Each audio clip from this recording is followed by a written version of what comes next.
that this is a false view of both God and the cosmos, and we are actually nowhere near the center of the universe.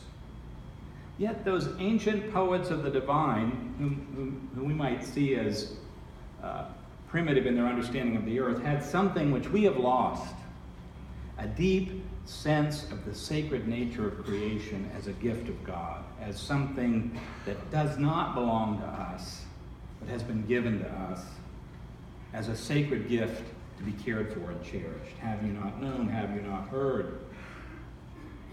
God prepares rain for the earth and makes grass grow on the hills. The Creator of all takes pleasure in those who live with a sense of overwhelming awe and gratitude. So we've lost something. There are many advantages, of course, to civilization that I appreciate. A better chance of staying alive being one of them. But there's something else too. The advance of civilization seems to have been accompanied by a lost sense of comfort with all the silence around us. A similar lost sense of the immanence of God all around us. A persistent sense of alienation and a near obsession with production and consumption. We are, it seems, less and less at home with ourselves and with the world that gave birth to us. The point is, so much of what we assume to be the normal mode of human experience and activity, especially in relation to nature, is not the only things might be, or even the only things that it's been for most of human existence. Anglican theologian Erazim Kohak wrote, "The fact that the notion of a discontinuity between humans and their natural world has come to appear evident to us is itself curious. That idea is radically counterintuitive. Humans live their lives in and as their bodies, bodies whose rhythm is integrated with the rhythm of nature. Though distinctive, I yet deeply belong within the harmony of nature. There is no experiential reality more basic than that." Perhaps we're just too busy to notice anymore, except in winter when my vitamin D drops a lot, and things like that. One of the striking things about today's gospel reading is that in the midst of all the activity swirling around Jesus, he takes the time in the morning before sunrise to go out to a deserted place to pray. This happens again and again in the Gospels. Jesus teaching and healing in the midst of the city, in the middle of crowds in the country, people pursuing him, disciples badgering him, yet he finds time to slip away to the wilderness, the desert, the woods, the garden, to pray alone, surrounded only by the sounds of nature and the presence of God. After he had sent the crowds away, it tells us in another place in Matthew, Jesus went up on the mountain by himself to pray. And when it was evening, he was there alone. We experience real silence rarely, and usually only when we're very intentional about it, with our iPads and smartphones, podcasts and radios, TVs and streaming stuff. We are surrounded by noise, and lots of it. Recently, the media reported that Americans work more hours and are more productive than any other workers in the world. Kudos to us. We know how to work.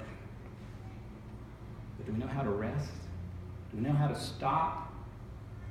To be still and know that I am God, as we are told in Psalm 46, to be still? How often do we experience real silence, real stillness of spirit? The kind of silence you hear on the top of a mountain, far from any road, the kind of stillness you experience out on the sea, far from the shore. When Elijah heard the voice of God up on the mountain, it wasn't in the crash of the storm, nor in the rumble of the earthquake, but in the sound of sheer silence, the scripture says. Fossil fuels were slowly laid down as organic material over a period of at least 60 million years. Now, in the course of a few short centuries, we're well on our way to burning them up and changing the atmosphere, the climate, and the biochemistry of the seas along the way. We are very productive. As a result of human activity, species are disappearing on a daily basis faster than at any time since some of the mass extinctions of the ancient past. And as many as half may be gone by the end of this century. The natural world is disappearing before our eyes, writes E.O. Wilson. We are very busy. In this short century alone, well over 450 mountains and hundreds of thousands of acres of mountain land have been flattened in Appalachia to extract cheap coal. We are quite efficient. We know how to work, but do we know how to rest? Do we know how to stop? Do we know how to listen to the still small voice within?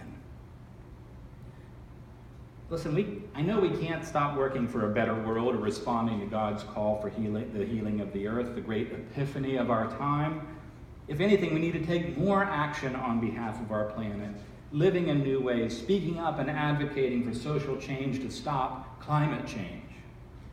But I also believe in order to make this great turning that is necessary for us as people of faith and as a society, we must place an equal priority on the practice of being still in our lives, the practice of prayer and prayerful listening, taking the time to go out to a deserted place in the wilderness, the woods, the garden, in order to recover some sense of balance and communion with the Creator and with the wondrous living world in which we live and breathe and have our being.